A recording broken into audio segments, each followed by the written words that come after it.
what is emotional eating? And do you think maybe we all might be a little susceptible to emotional eating from time to time?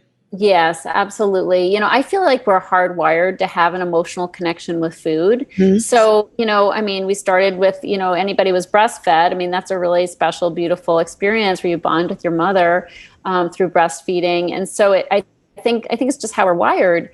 So yes, I think everybody does, as far as I know, and any research I've done among friends and otherwise, everybody has a propensity to be like, God, I'm bummed out. I need some comfort. Give me some chips, give me some potatoes, or Chocolate. whatever. Yeah, Yeah. chocolate. So I Mhm. think it's a natural thing to do.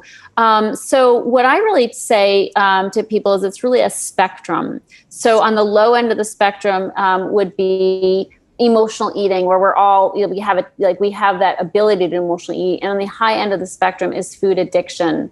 And I actually have a quiz on my website where people can figure out where they are on that spectrum, because it's qualified by two things. One is control and one is consequences. So in Okay. the low end, for example, somebody goes on a cruise and, they have a great time. They drink it up. They, do the buffet when we have cruises, of course. And so they gain 5 pounds. They come Mhm. home, they're 5 pounds heavier. They're like, feeling a little sluggish. My pants are tight. I'm Yeah. going to jog extra this week and I'm going to cut out sweets. Boom. A week, 2 weeks later, 5 pounds is off. No biggie. Okay. Yeah. That's somebody who has a lot of control Okay. versus somebody who, is trying to do good. And then the pandemic happens.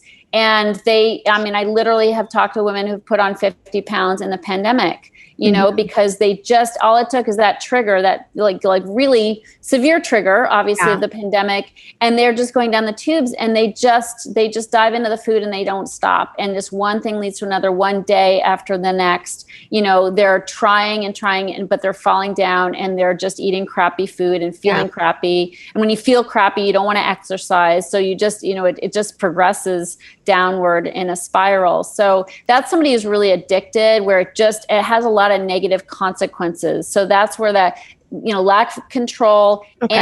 and mounting consequences. That's somebody on the high end of the spectrum. So if somebody Okay. has consequences like health issues, diabetes, prediabetes, autoimmunity, heart disease, depression, anxiety, self-hatred, Mhm. just low self-esteem. They don't want to hang out with their friends. They don't want to have sex. They don't want to be seen naked. It's like, there are so many consequences that people don't think of that come with overeating and sugar addiction and, of course, obesity. And so the more consequences, and the older we get, the more consequences we have, joint pain, health issues like that. So, somebody who's got a whole lot of consequences and very little control, that's when they're more in the food addiction or, part of the Okay. spectrum.